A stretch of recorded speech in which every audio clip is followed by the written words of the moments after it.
Salam saudara yang kasih oleh Tuhan, jumpa lagi dengan saya Agustono Asin di program Saya Mau Mengikuti Yesus. Kita memasuki episode 63 seri tentang kebahagiaan. Di seri yang pertama tentang kebahagiaan, saya telah menyampaikan tentang 4 komponen kebahagiaan. Saya ulangi sedikit saja. Komponen yang pertama adalah sumber kebahagiaan, yaitu Tuhan. Komponen yang kedua adalah penentu kebahagiaan, yaitu sikap hidup. Dan yang ketiga adalah pelengkap kebahagiaan, yaitu keluarga kita, teman kita, sahabat kita. Dan yang keempat, komponen yang keempat dari kebahagiaan adalah penunjang kebahagiaan, itu segala fasilitas, baik itu bakat kita, kemampuan kita, uang, harta benda, ya seperti mobil, rumah dan sebagainya, itu adalah penunjang kebahagiaan. Nah, saudara, saya akan bahas di kesempatan ini, di seri yang kedua tentang kebahagiaan ini, kita masuk ke komponen yang pertama, yaitu sumber kebahagiaan, yaitu Tuhan. Firman Tuhan yang ingin saya ajak untuk kita kupas pada kesempatan ini terambil dari Yohanes pasal 4 ayat 14 yang berbunyi demikian. Tetapi barang siapa minum air yang akan kuberikan kepadanya, ia tidak akan haus untuk selama-lamanya. Sebaliknya air yang akan kuberikan kepadanya akan menjadi mata air di dalam dirinya, yang terus-menerus memancar sampai kepada hidup yang kekal. Yesus berjanji dan Yesus berkata bahwa setiap orang yang percaya kepadanya dan minum air kehidupan yang diberikan, maka ia tidak akan haus lagi. Ia akan bahagia, ia akan penuh dengan sukacita, dari dalam dirinya akan terpancar air kehidupan yang terus mengalir sampai pada hidup yang kekal. Artinya Yesus berjanji bahwa setiap orang yang mau percaya kepadanya, yang berserah kepada dia, akan diberikan kebahagiaan yang kekal dan abadi. Saudara yang kasih oleh Tuhan, saudara mungkin pernah mendengar seorang tokoh yang legendaris, seorang pemain musik dan seorang penyanyi, seorang vokalis yang luar biasa sampai hari ini masih dianggap legenda dan dikagumi, yaitu Kurt Cobain. Kurt Cobain adalah seorang vokalis dan gitaris dari grup musik Nirvana yang terkenal pada era 80-an sampai 90-an ya.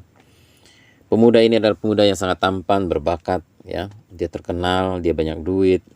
Dan kita mungkin sekilas melihat dia, kita akan berkata, alangkah beruntungnya dia, dan dia pasti akan bahagia dengan hidupnya. Dia dapat istri yang cantik, dia punya seorang anak yang masih kecil, yang lucu-lucunya. Tapi apa yang terjadi, saudara? Ternyata dalam kehidupan nyatanya, Kurt Cobain itu tidak bahagia. Walaupun dia sudah meraih segala yang diinginkan, walaupun dia sudah menjadi seorang musisi yang terkenal, dia punya bakat yang besar, tapi ternyata hidupnya tidak bahagia. Dan akhirnya Kurt Cobain mengalami depresi berat, menjadi pecandu narkoba, dan dia mengakhiri hidupnya di usia 27 tahun. Pada suatu ketika dia mengambil pistol dan menembak dirinya sendiri, dan dia mati dengan cara bunuh diri. Dan salah satu penyebab dia bunuh diri adalah dia merasa tidak bahagia dan depresi. Saudara, ada satu lirik lagu, ada satu judul lagu yang dia ciptakan, yang kalimat itu judulnya demikian, I hate myself and I want to die. Dan saya melihat itu banyak dipakai oleh anak-anak muda di Jakarta pada waktu itu. Ketika saya pergi ke Blok M, saya melihat anak muda banyak memakai kaos itu ya. Saya lihat ada gambar Kurt Cobain dengan rokok, dengan memegang gitar ya, kelihatan keren. Tapi kata-katanya itu loh saudara ya, yang berarti kalimat daripada yang ada di kaos itu yang diambil dari judul lagu yang salah satu yang dibawakan oleh Kurt Cobain, yaitu kira-kira dalam bahasa Indonesianya, saya membenci diri saya dan saya ingin mati ya. Ini menunjukkan bahwa Kurt Cobain hidupnya tidak bahagia. Nah, saudara yang kasih Tuhan, Kurt Cobain adalah bukti bahwa seseorang tidak bisa hidup bahagia tanpa Tuhan. Kurt Cobain di masa ketika dia sangat terkenal, dia menjadi orang yang sangat anti kepada Tuhan. Nah, orang yang meniadakan Tuhan dalam hidupnya dan anti kepada Tuhan tidak akan pernah bisa hidup bahagia. Jika kita ingin hidup bahagia, saudara, rahasianya adalah semuanya harus dimulai dari Tuhan. Mengapa harus dimulai dari Tuhan? Karena Tuhan adalah sumber kebahagiaan. Ada seorang wanita yang hidup di era 1800-an. Namanya adalah Fanny J. Crosby. Wanita ini sebenarnya lahir dalam keadaan normal, kedua matanya normal, tapi di usia sekitar 6 minggu dia mengalami flu, demam, dan mengalami peradangan pada matanya. Dan malang sekali Fanny J. Crosby dirawat oleh seorang dokter yang melakukan malpraktek. Dan terjadi kesalahan pada pengobatan matanya sehingga Fanny J. Crosby menjadi buta seumur hidup. Saudara bayangkan bagaimana seseorang yang buta, pasti kita akan berkata bahwa dia pasti tidak akan bahagia di dalam hidupnya. Dia pasti tidak akan bahagia. Saya pernah, saudara, ketika masih kecil saya ingat, ketika di rumah kami, ketika kami masih kecil, seringkali mati lampu di tengah malam. Dan ketika mati lampu di tengah malam, ketika kami sedang tidur, tiba-tiba saya terbangun dan semuanya menjadi gelap. Saya pikir saya ada di mana dan saya sudah buta atau bagaimana.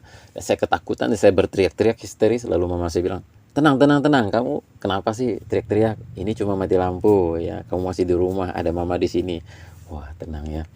Bayangkan saudara, baru sebentar saja melihat kegelapan seperti itu tanpa ada setitik cahaya terang, saya sudah begitu ketakutan. Bayangkan kalau seumur hidup tanpa melihat cahaya dan hidup dalam kegelapan seperti Fanny J. Crosby ya. Gadis ini begitu malang, korban malpraktek ya. Dan ayahnya meninggal ketika dia berusia 6 bulan. Dan dia harus dibesarkan oleh neneknya dan ibunya. Dan dia sangat tidak beruntung karena matanya buta, ayahnya tidak mendampinginya di dalam masa pertumbuhannya dan dia tidak pernah merasakan kasih sayang seorang ayah. Betapa malang ya gadis ini. Tapi saudara, ia tumbuh menjadi gadis yang sangat kuat, semangat, ya, ceria dan bahagia. Mengapa bisa demikian? Karena dari usia muda, dari ketika dia masih kanak-kanak sampai dia dewasa, dia diperkenalkan oleh neneknya, oleh ibunya, ya, iman kepada Yesus Kristus. Dan dia mengenal Tuhan sejak usia muda. Dia diajarkan untuk berserah penuh kepada Tuhan. Ketika dia dibuli oleh kawan-kawannya karena kebutaannya, ketika dia mengalami kesedihan karena kebutaannya, neneknya selalu menyarankan dia untuk berdoa kepada Tuhan. Dan dia banyak menghafal ayat Alkitab dan akhirnya dia bertumbuh dalam iman. Dia menjadi sangat dekat dengan Tuhan dan hidupnya sangat bergantung kepada Tuhan. Dan luar biasanya saudara, dia tidak pernah menganggap kebutaannya adalah sesuatu yang mengerikan. Dia begitu dekat dengan Tuhan dan merasa hidupnya sangat bahagia walaupun dia tidak bisa melihat keindahan dunia ini. Ia berkata, lebih baik ia tetap buta tapi memiliki Yesus daripada memiliki mata yang normal dan bisa melihat keindahan dunia, tertarik pada keindahan dunia, lalu meninggalkan Yesus. Saudara yang kasih oleh Tuhan, salah satu karya Fanny J. Crosby, dia adalah seorang musisi dan seorang pencipta lagu yang sangat produktif ya. Dia konon menurut sejarah dikatakan dia menciptakan lagu sekitar 8.000 lagu himne, puji-pujian ya, puji-pujian untuk gereja Tuhan. Dan salah satu lagu yang diciptakannya yang sangat memberkati gereja-gereja Tuhan dan umat Tuhan sampai hari ini, yang berjudul Ku berbahagia yakin teguh. Ku berbahagia yakin teguh, Yesus abadi kepunyaanku. Aku warisnya, ku ditebus, ciptaan baru Roh Kudus. Aku bernyanyi bahagia memuji Yesus selamanya. Aku bernyanyi bahagia memuji Yesus selamanya. Saudara, ini ungkapan rasa bahagia yang luar biasa ketika dia mengikut Yesus dan memiliki Yesus dalam kehidupannya. Beda dengan Kurt Cobain ya, yang mengatakan bahwa dia benci pada dirinya sendiri dan dia ingin mati. Terbalik dengan Fanny J. Crosby, padahal dia buta, tapi dia berkata, aku berbahagia ya memiliki Yesus selamanya. Jadi saudara kasih Tuhan, orang bisa bahagia walaupun di dalam keterbatasan, walaupun dalam kekurangan, walaupun dalam ketidaksempurnaan, asal dia memiliki Yesus Kristus. Memang kalau kita bandingkan Kurt Cobain dan Fanny J. Crosby, mereka sama-sama memiliki kemalangannya masing-masing. Kurt Cobain itu mulai depresi karena kedua orang tuanya bercerai. Dan kalau kita melihat persoalan yang mereka hadapi, alasan yang membuat mereka tidak bahagia itu justru Fanny J. Crosby lah yang lebih punya banyak alasan untuk tidak bahagia di dalam hidup ini. Kurt Cobain hanya bercerai orang tuanya saja, yang lain-lainnya tidak terlalu bermasalah. Ya, dia bahkan sangat tampan, sangat terkenal, dan juga sangat berbakat ya di dalam musik. Sedangkan Fanny J. Crosby ya lebih tragis hidupnya. Dia buta, dia tidak bisa melihat keindahan dunia. Ayahnya meninggal ketika dia berusia 6 bulan. Dan saudara kasih Tuhan, dibandingkan menjadi seorang buta dan menjadi seorang yang broken home, saya pikir siapapun akan menilai bahwa buta itu adalah menjalani kehidupan yang lebih berat daripada menjalani kehidupan sebagai anak broken home. Ya. Nah, saudara kasih Tuhan, tapi walaupun dia buta dan dia tidak punya ayah dari sejak kecil, dia bertumbuh menjadi orang sangat bahagia dan dia ungkapkan dari sebuah lagu, "Ku berbahagia, yakin teguh." Jadi orang bisa bahagia, orang bisa tetap bahagia walaupun di dalam keterbatasan, kekurangan, asal dia memiliki Yesus Kristus. Fanny J. Crosby hidup dengan sangat puas sampai usia 95 tahun, dia begitu bahagia hidupnya, saudara. Apa bedanya Kurt Cobain dan Fanny J. Crosby? Kurt Cobain menggantungkan kebahagiaannya pada pelengkap kebahagiaan, yaitu keluarganya, ayah ibunya. Dan akhirnya dia sangat kecewa karena ayah dan ibunya bercerai, dan itulah yang mengawali, melatar belakangi dia sangat depresi. Ya.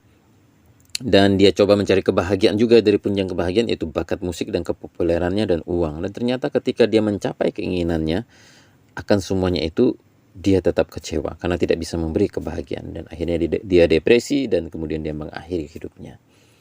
Saudara yang kasih Tuhan, beda dengan Fanny J. Crosby. Dia tidak menggantungkan kebahagiaannya kepada pelengkap kebahagiaan, kepada penunjang kebahagiaan. Dia menggantungkan sepenuhnya kebahagiaannya kepada Tuhan. Dan Tuhan mengaruniakan kepadanya bakat dan talenta yang luar biasa di dalam musik, di dalam membuat syair dan lagu. Dia menciptakan sekitar 8.000 lagu, dan luar biasa sampai hari ini begitu banyak karya-karya Fanny J. Crosby yang masih dinyanyikan di gereja-gereja. Kesalahan banyak orang adalah mereka mencari kebahagiaan dimulai dari uang, harta, mobil, rumah bagus, karir yang hebat. Dan ketika mereka mencapai semuanya itu, ternyata mereka menemukan diri mereka tetap saja ada kekosongan dan tidak bahagia. Untuk hidup bahagia penting sekali dari mana kita memulai pencarian dan perjalanannya. Kebahagiaan harus dimulai dari mencari dan menemukan Tuhan. Saya ulangi sekali lagi. Ya. Untuk hidup bahagia penting sekali dari mana kita memulai pencarian perjalanannya. Kebahagiaan harus dimulai dari mencari dan menemukan Tuhan. Kebahagiaan harus dimulai dari menemukan Yesus Kristus. Kebahagiaan harus dimulai dari menemukan Yesus Kristus. Kenapa kebahagiaan harus dimulai dari menemukan Yesus Kristus? Yang pertama, karena Tuhan Yesus memiliki dalam tanda kutip sebuah zat yang saya sebut, ini istilah yang saya buat ya. Tuhan Yesus memiliki zat kebahagiaan. Zat kebahagiaan yang tidak terlihat, yang dicari oleh manusia. Tuhan Yesus akan menaruh zat kebahagiaan pada orang yang percaya kepadanya, seperti yang dikatakan dalam Yohanes pasal 4 ayat 14 tadi. Saya akan bacakan sekali lagi. Tetapi barang siapa minum air yang akan kuberikan kepadanya, ia tidak akan haus untuk selama-lamanya. Sebaliknya air yang akan kuberikan kepadanya akan menjadi mata air di dalam dirinya, yang terus-menerus memancar sampai kepada hidup yang kekal. Nah, saudara yang kasih Tuhan, jika saudara ingin hidup bahagia, saudara harus memulainya dari percaya kepada Yesus, mencari Yesus, dan memulainya dari Yesus. Karena Yesus berjanji dia akan memberikan air kehidupan yang akan mengalir di dalam diri kita. Sebab orang yang tidak bahagia itu seperti tanah gersang hidupnya, dan dia memerlukan siraman air kehidupan.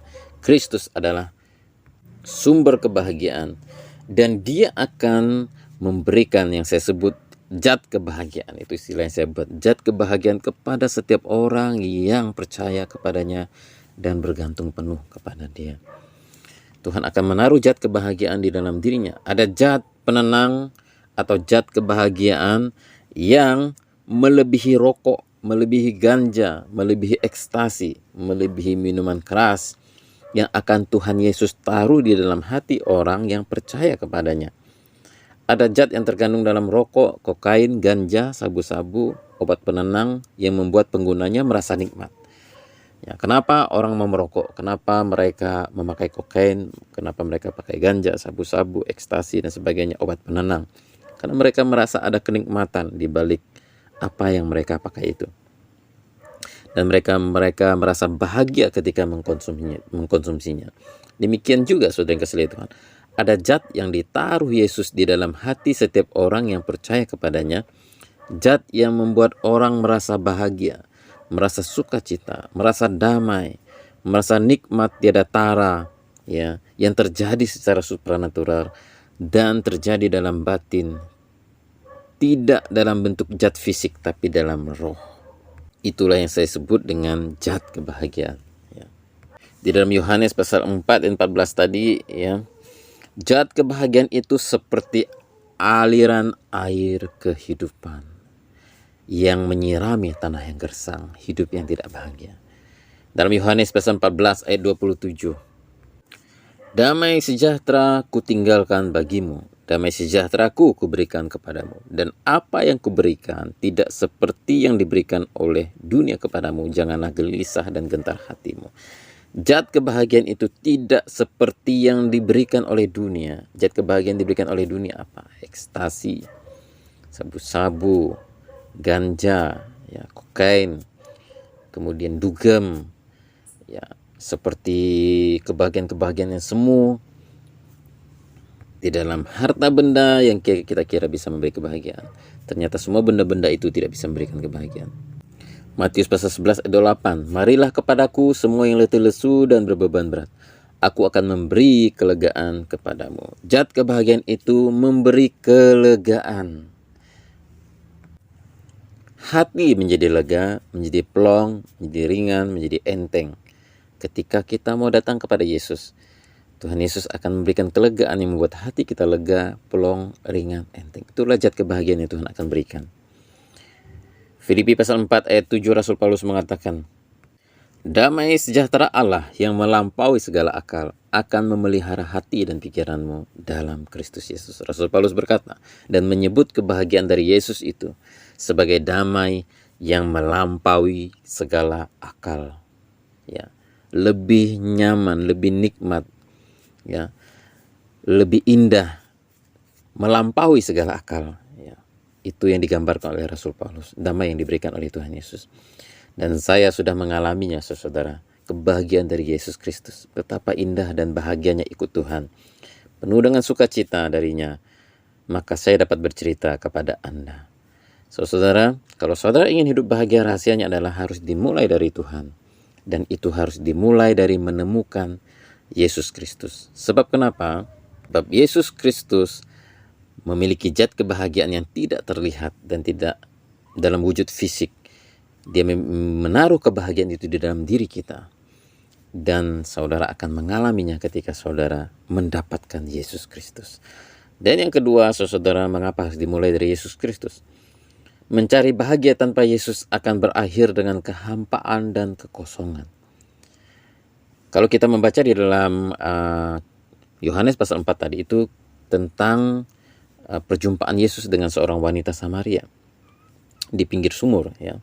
Wanita Samaria itu ternyata adalah seorang wanita yang hidup dalam rasa hampa yang sangat parah, sehingga untuk menutupi kekosongan dan kehampaan hatinya, dia itu kumpul kebo dengan 5 pria, dan Yesus tahu hal itu.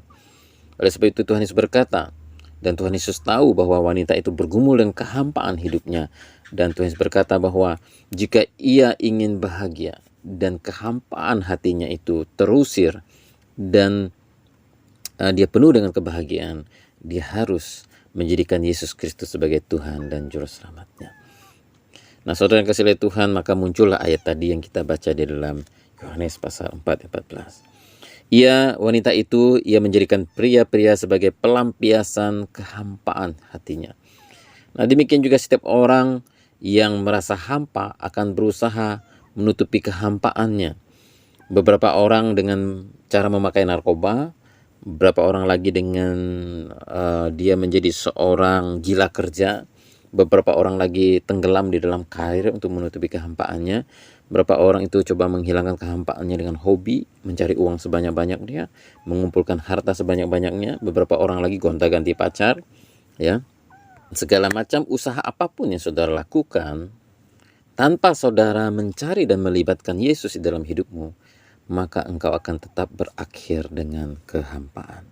Saya pernah berjumpa dengan orang yang sangat kaya, dan dia menceritakan kesaksiannya kepada saya. Ya, ketika dia di dalam puncak karirnya, ketika dia begitu kaya dan memperoleh segala harta yang begitu banyak, satu hal yang masih kurang di dalam dirinya membuat dia setiap malam menangis. Dia merasa hampa. Dia sering menangis karena merasa hampa. Dan akhirnya dia mencari jawabannya apa. Dan akhirnya dia mengalami perjumpaan dengan Kristus. Dia mendengar berita Injil, dia bertobat. Dan ketika dia percaya kepada Yesus, hati yang hampa itu terisi dengan damai. Akhirnya dia memutuskan untuk menjadi hamba Tuhan. Nah, saudara kasih Tuhan, ketika kita mencari kebahagiaan tanpa kita menemukan Kristus, kita akan berakhir dengan kehampaan. Sebab ada ruang kosong di dalam hati manusia. Ada satu tempat di dalam hati manusia yang tidak dapat digantikan dengan apapun selain harus diisi oleh kehadiran Tuhan. Sewaktu Tuhan menciptakan manusia, ia sengaja menyisakan satu ruang kosong, satu ruang hampa yang hanya bisa diisi dengan kehadiran Tuhan di dalam hidup manusia. Tuhan yang Anda cari harus Yesus Kristus. Di luar Yesus Kristus tidak ada kebahagiaan yang sejati. Yang ada hanya kebahagiaan duniawi. Dan kebahagiaan duniawi adalah sementara. Di luar Yesus orang bisa bahagia dan kebahagiaan bisa dipastikan hanya mungkin sugesti pribadi dan kebahagiaan duniawi. Tidak peduli seberapapun uang yang mampu kamu kumpulkan, betapa tingginya prestasi yang mampu kamu capai, secantik apapun istrimu, secantik dan setampan apapun dirimu, seberapa banyak asetmu, tetap aja masih tidak puas dan terasa hampa. Karena apa? Karena ada ruang kosong di dalam hati yang hanya bisa diisi oleh kehadiran Tuhan Yesus. Maka Tuhan Yesus menawarkan kepada kita, ya marilah datang kepadaku semua yang letih lesu dan beban berat, hidupnya tidak bahagia. Aku akan memberikan kelegaan kepadamu. Dan mengapa jika kita ingin hidup bahagia, harus dimulai dari menemukan Yesus Kristus? Karena ajaran Yesus menciptakan kebahagiaan. Ajaran Tuhan Yesus itu ajaran yang menciptakan kebahagiaan. Intisari ajaran Tuhan Yesus adalah ajaran kasih. Di dalam Matius pasal 22 dikatakan, kasihilah Tuhan Allahmu dengan segenap hatimu, segenap jiwamu, segenap akal budimu, dan kasihilah sama manusia seperti dirimu sendiri. Inti ajaran Tuhan Yesus adalah tentang kasih. Dan inti dari ajaran Yesus Kristus adalah di dalam Matius pasal 5 sampai dengan pasal 7, yaitu khotbah di bukit. Itu juga merangkum hampir sekitar 70% ajaran Tuhan Yesus di sana. Nah, saudara-saudara, kalau kita melihat Matius pasal 5 sampai pasal 7 khotbah di bukit, itu adalah intisari dari ajaran Yesus Kristus. Seperti apa ajaran Tuhan Yesus yang bisa membuat hidup manusia menjadi bahagia? Kita ambil contoh saja misalnya. Matius pasal 5 ayat 3, berbahagialah orang yang miskin di hadapan Allah, karena mereka lah yang punya kerajaan sorga. Yesus mengajarkan kita harus miskin di hadapan Allah, artinya bukan miskin di hadapan manusia. Artinya kita harus merasa tidak ada apa-apanya di hadapan Tuhan, bergantung penuh kepada Allah. Tuhan Yesus mengajarkan kalau kita ingin hidup bahagia, kita harus bergantung penuh kepada Allah. Dan dikatakan di dalam Matius pasal 5 ayat 5, berbahagialah orang yang lemah lembut karena mereka akan memiliki bumi. Kristus mengajarkan supaya kita lemah lembut. Kemudian Dalam ayat 6, berbahagialah orang yang lapar haus akan kebenaran, karena mereka akan dipuaskan. Ayat 7, berbahagialah orang yang murah hatinya, karena mereka akan beroleh kemurahan. Berbahagialah orang yang suci hatinya, karena mereka akan melihat Allah. Berbahagialah orang yang membawa damai, karena mereka akan disebut anak-anak Allah. Berbahagialah orang yang dianiaya oleh sebab kebenaran, karena mereka lah yang punya kerajaan sorga. Jadi sekilas kita melihat apa yang Yesus ajarkan adalah supaya kita bergantung penuh kepada Allah. Kita harus menjadi orang yang lemah lembut, murah hati, suci hatinya, membawa damai, mengampuni, ya, mendoakan musuh, mengasihi musuh, tidak membalas kejahatan dengan kejahatan. Barang siapa menampar kaki kirimu, berikanlah juga pipi kananmu. Barang siapa memaksa engkau berjalan sejauh 1 mil, berjalan bersama dengan dia 2 mil.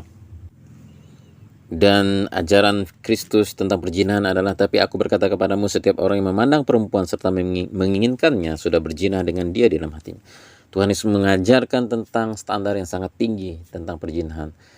Melihat seorang wanita dan menginginkannya itu sudah berzina dengan dia di dalam hatinya. Kalau terjemahan lama itu lebih mendetail, ya, lebih bagus menurut saya.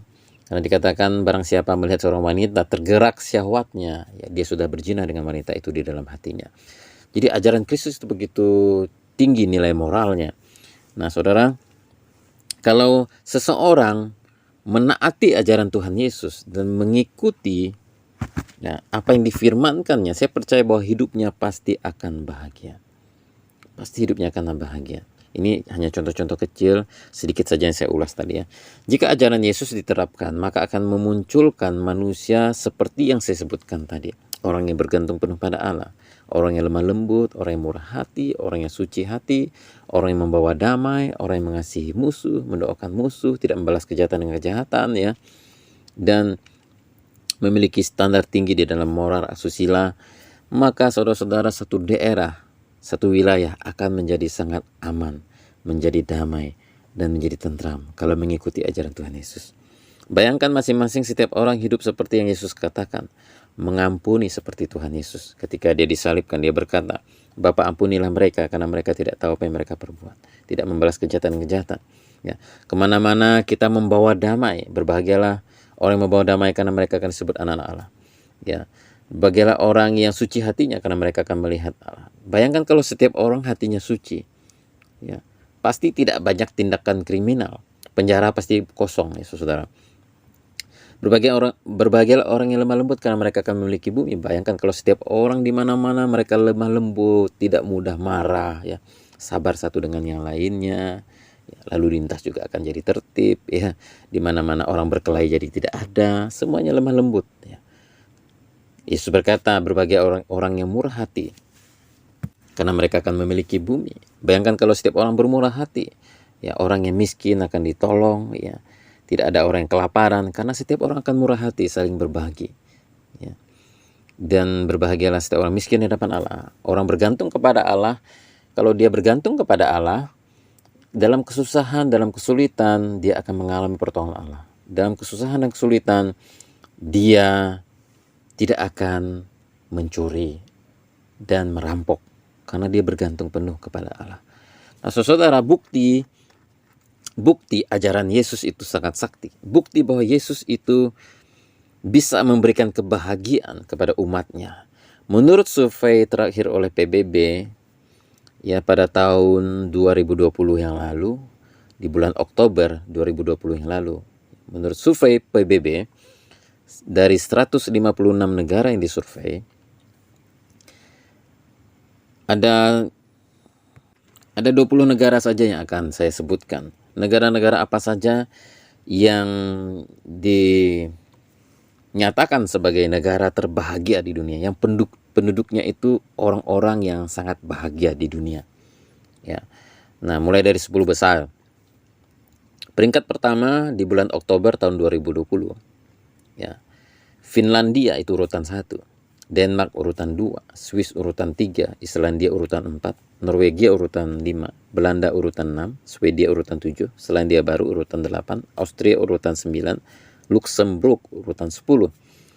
Kanada urutan 11, Australia urutan 12, Inggris urutan 13, Israel urutan 14, Costa Rica urutan 15, Irlandia urutan 16, Jerman urutan 17, AS Amerika Serikat urutan 18, Republik Ceko urutan 19, dan Belgia urutan 20.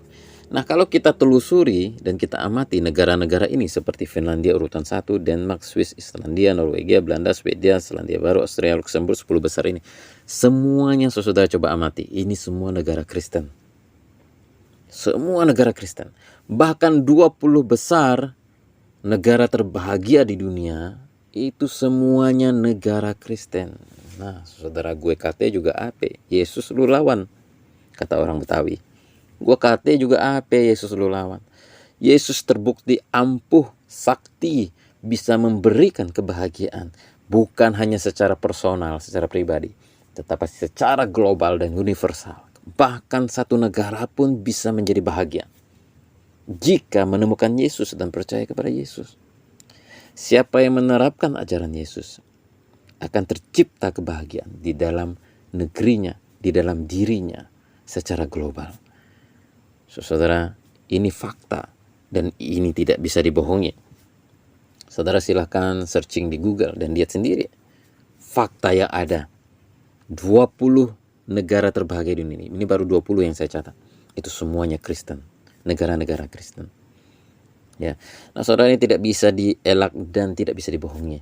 Bahwa setiap orang yang mau bahagia, tidak ada pilihan lain. Dia harus percaya kepada Yesus dan menemukan Yesus Kristus di dalam hidupnya. Tanpa Kristus, tidak ada orang yang bisa mencapai kebahagiaan yang sejati. Bagaimana dengan Indonesia? Indonesia berada di peringkat yang ke-84 dari 156 negara yang disurvei. Nah, saudara, yang hebatnya lagi bahwa setiap negara yang berfondasikan ajaran Yesus dan percaya kepadanya diberikan kemakmuran. Negara-negara yang meniadakan Yesus atau memperkecil kehadiran Yesus akan jadi negara-negara miskin. Kalaupun kaya pasti para rajanya saja, para bangsawannya saja, dan pejabat-pejabatnya saja. Kalau ada negara atau daerah Kristen yang miskin dan tidak bahagia, pasti disebabkan mereka tidak hidup seperti yang Yesus ajarkan. Pasti itu. Disuruh jangan menyembah berhala, pasti mereka menyembah berhala. Disuruh jangan memabukkan, mereka memabukkan. Jangan balas kejahatan dengan kejahatan, mereka balas kejahatan dengan kejahatan. Ya. Jangan berzina, mereka selalu berzina. Jangan berdusta, pasti dilanggar. Karena banyaknya pelanggaran kebenaran firman Tuhan, maka walaupun mayoritas Kristen pun tidak bisa makmur dan tidak bisa mengalami kebahagiaan. Ya, harus ada ketundukan dan ketaatan pada firman. Nah, di dalam skala global, orang-orang yang hidup tidak bahagia karena meniadakan Tuhan, kita ambil contoh saja misalnya Korea Utara. Ya, Korea Utara itu meniadakan kehadiran Tuhan Yesus di dalam negaranya. Dan apa yang terjadi sekarang, saudara bisa lihat bagaimana negara Korea Utara. Rakyatnya pada miskin dan ingin kabur dari negaranya. Dan mereka ingin kabur ke negara-negara tetangga. Uni Soviet di masa lalu pernah menjadi negara komunis. Ya. Dan mereka menjadi pecah menjadi berapa belas negara, bahkan puluhan negara hari ini. Ya, siapapun dan negara apapun yang meniadakan kehadiran Kristus pasti tidak bisa hidup bahagia. Bisa hidup bahagia pun itu hanya sebagian kecil dari rakyatnya. Negara yang sangat religius keagamaannya namun yang disembah bukan Yesus pun pasti rakyatnya suram dan tidak bahagia. Saudara berkata mungkin, wah Bapak ini terlalu fanatik. Ya, saya bukan terlalu fanatik, tapi ini fakta dan kenyataan. Nah, saudara mungkin berkata, wah itu yang disurveikan negara-negara Kristen yang surveinya juga. Ya mereka-mereka juga. Ya, kalau saudara tidak percaya, silahkan kalau saudara punya rezeki, pergilah ke Finlandia, pergilah ke Denmark, ke Swiss, Islandia, Norwegia, Belanda, cek sana sendiri. Ya, betul enggak hasil survei PBB itu? Bahwa orang yang menerapkan ajaran Kristus, negara-negara Kristen, penduduknya aman, damai, sejahtera, makmur, diberkati, dan hidup bahagia. Saudara kasih Tuhan, itu alasan yang ketiga. Yang keempat, mengapa kebahagiaan harus dimulai dari Yesus Kristus? Yesaya pasal 9 ayat 5 mengatakan. Yesaya pasal 9 ayat 5, Sebab seorang anak telah lahir untuk kita, seorang putra telah diberikan untuk kita. Lambang pemerintahan ada di atas bahunya, dan namanya disebutkan orang penasihat ajaib, Allah yang perkasa, Bapa yang kekal, Raja Damai. Nabi Yesaya 750 tahun sebelum Kristus lahir, dia telah menubuatkan Yesus Kristus, Sang Mesias yang lahir, akan disebut penasihat ajaib, Allah yang perkasa, Bapa yang kekal, Raja Damai. Dan itu terjadi pada Yesus. Yesus adalah Raja Damai.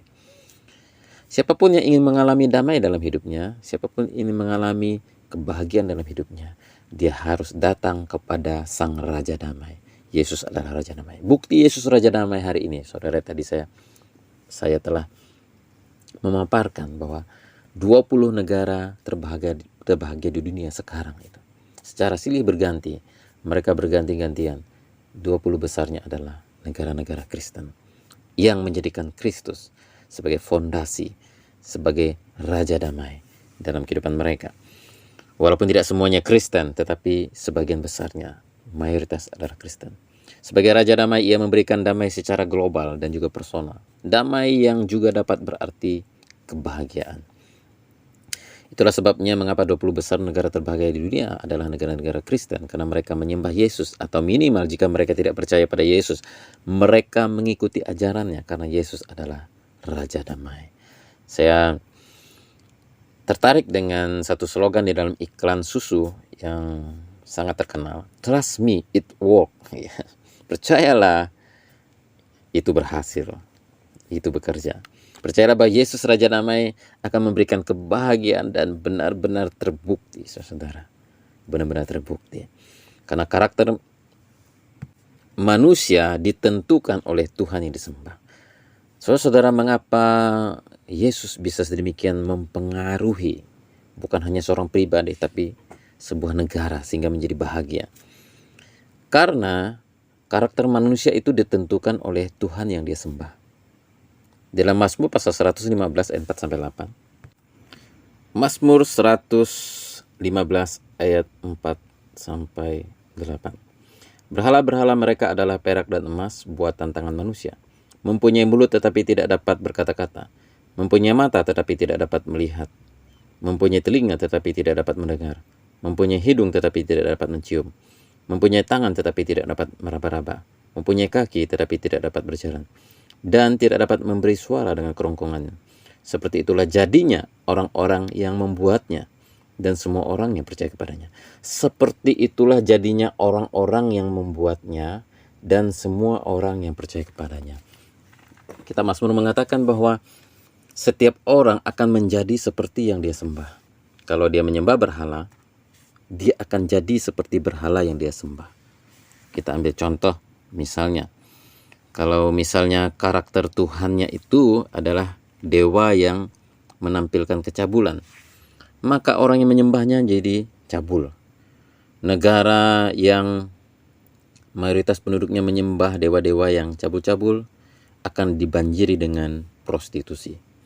Kalau menyembah dewa yang mabuk, membawa tempayan minuman keras, dibanjiri dengan pemabuk-pemabuk, maka penyembahnya jadi pemabuk. Kalau Tuhan yang disembah adalah Tuhan yang suka dengan kekerasan, maka penyembah-penyembahnya akan menjadi orang yang keras, kejam, dan negara itu akan selalu dilanda dengan konflik dan tidak pernah damai. Kalau Tuhan yang disembah menularkan kekerasan, maka suatu negara tidak bisa damai dan tidak bisa bahagia. Orang-orangnya saling bunuh, saling menyakiti, saling menjebak, dan saling mencelakakan sesamanya. Jadi setiap orang hanya akan menjadi seperti apa yang disembah. Kalau seseorang menyembah Yesus yang adalah Raja Damai, dia akan mencintai damai. Ya.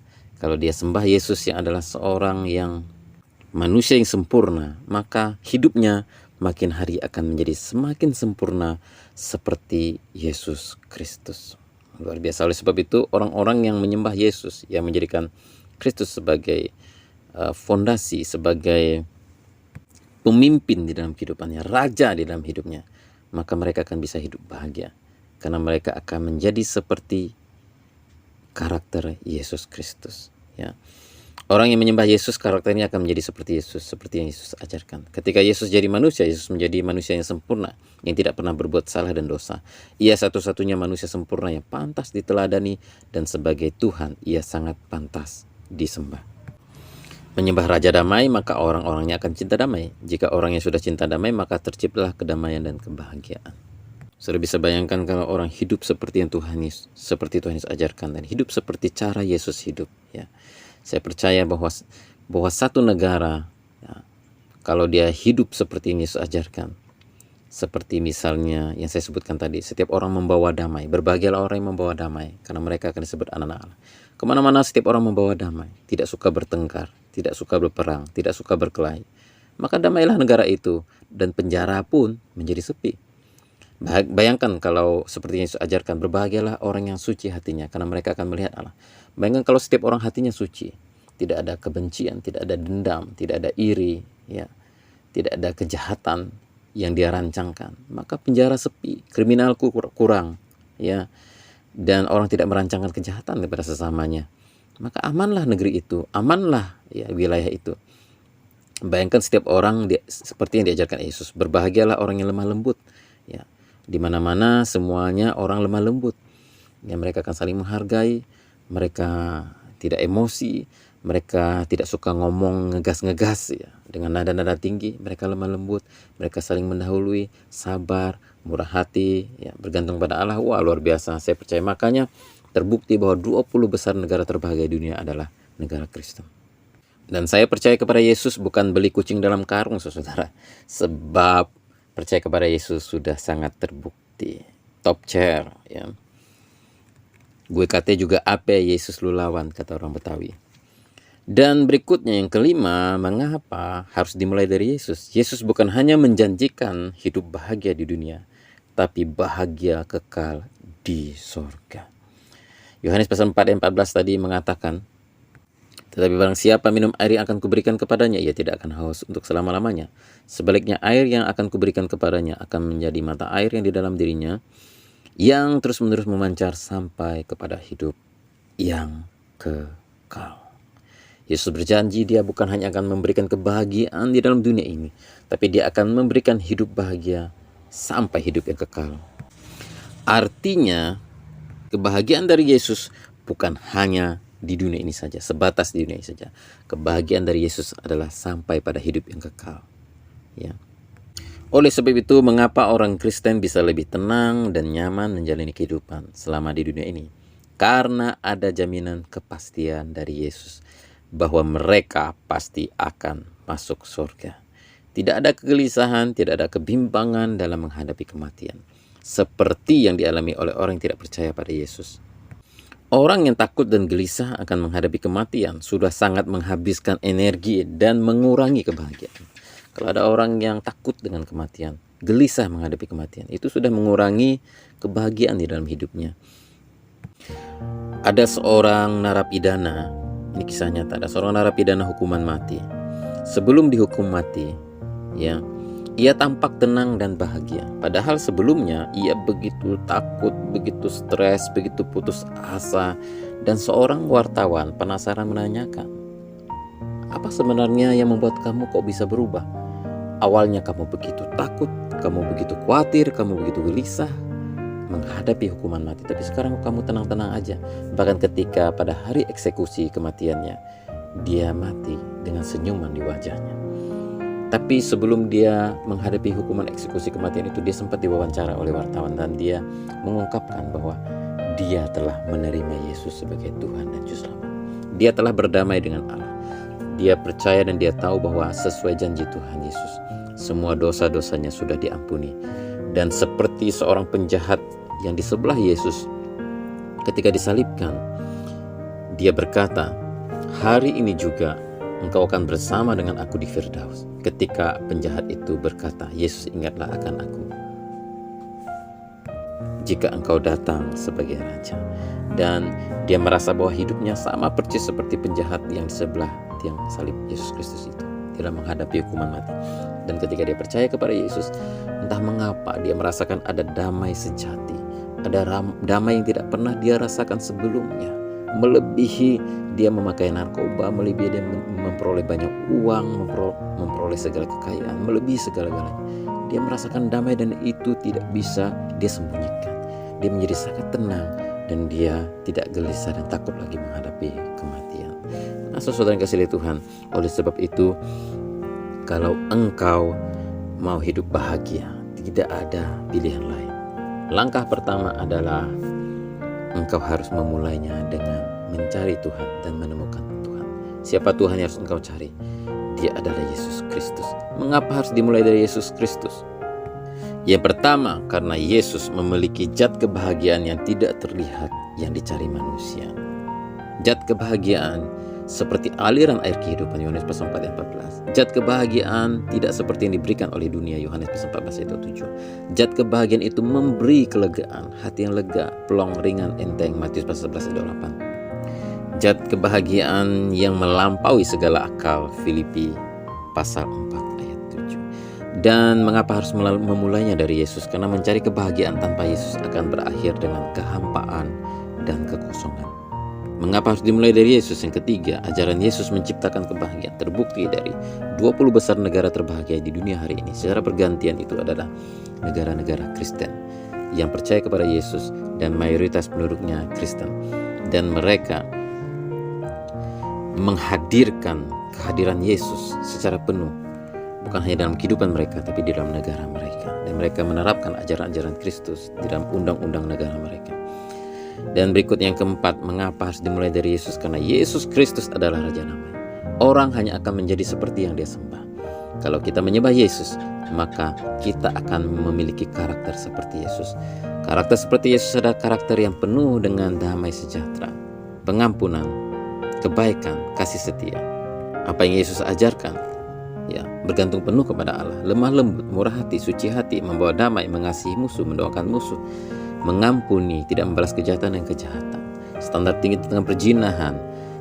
Barang siapa melihat seorang wanita dan menginginnya dalam hati atau tergerak syahwatnya, dia sudah berzina dengan wanita itu di dalam hatinya. Ini standar tinggi tentang perzinahan.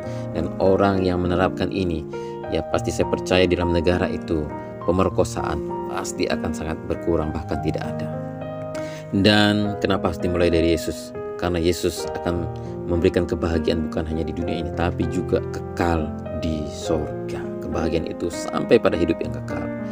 Dan ketika kita memiliki kepastian akan keselamatan, kita tidaklah takut lagi menghadapi kematian. Saudara, demikianlah firman Tuhan yang dapat saya sampaikan pada kesempatan ini. Siapapun engkau, kalau engkau mencari kebahagiaan dan engkau ingin hidup bahagia, dan hari ini kau merasa hampa dan begitu sepi hidupmu, dan engkau tidak menemukan kebahagiaan, maka hari ini saya menyarankan Anda, temui, cari Tuhan. Carilah Yesus, temukan Yesus, milikilah Yesus. Itu langkah pertama untuk mendapatkan kebahagiaan, karena Yesus adalah sumber kebahagiaan. Saya berdoa mudah-mudahan saudara yang hari ini merasa hidupnya tidak bahagia, boleh mengalami Kristus di dalam hidupmu. Amin.